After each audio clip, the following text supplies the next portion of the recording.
Will Russia do a rethink on its nuclear weapons doctrine? The existing doctrine says Russia may use such weapons in response to a nuclear attack, or in the event of a conventional attack that poses an existential threat to the state. The NATO chief says he is worried about what he calls authoritarian regimes aligning more and more. This comes against the backdrop of Russian President Vladimir Putin's visit to North Korea earlier this week.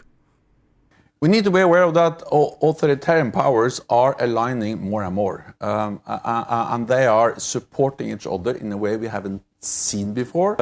We see that also, of course, in the war in Ukraine. North Korea has provided enormous amount of ammunition. We see how they're loading on containers with ammunition on trains in North Korea, and they go all the way across the border between North Korea and Russia. There's a small border by the Pacific coast. And the trains go all the way to the front line and they unload, and this ammunition goes straight to the front, attacking also Ukrainians. So, of course, in return, Russia's giving something to North Korea.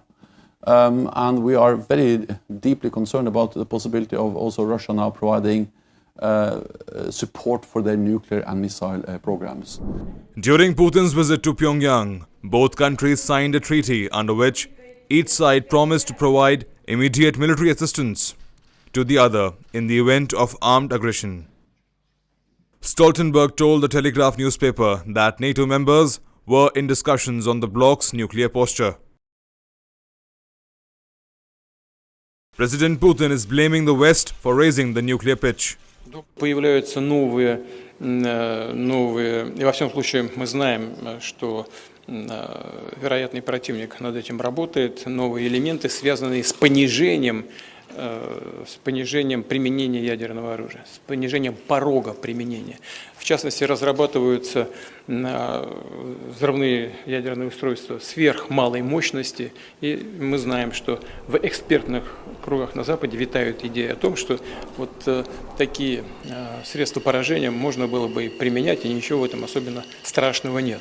Страшного, может быть, и нет, но на это мы обязаны обратить внимание. И мы обращаем на это внимание. С этим и связано мое заявление о том, что мы думаем о возможных изменениях в наших странах. Since the start of the war in Ukraine, some hawks among Russian military analysts have been advocating that Russia should lower its threshold for nuclear use. Putin says there is no need for Russia to carry out a preemptive nuclear strike, as a retaliation will be bad enough for Russia's enemies. Превентивный удар, он нам пока не нужен, потому что в ответ на встречном ударе противник будет гарантированно уничтожен.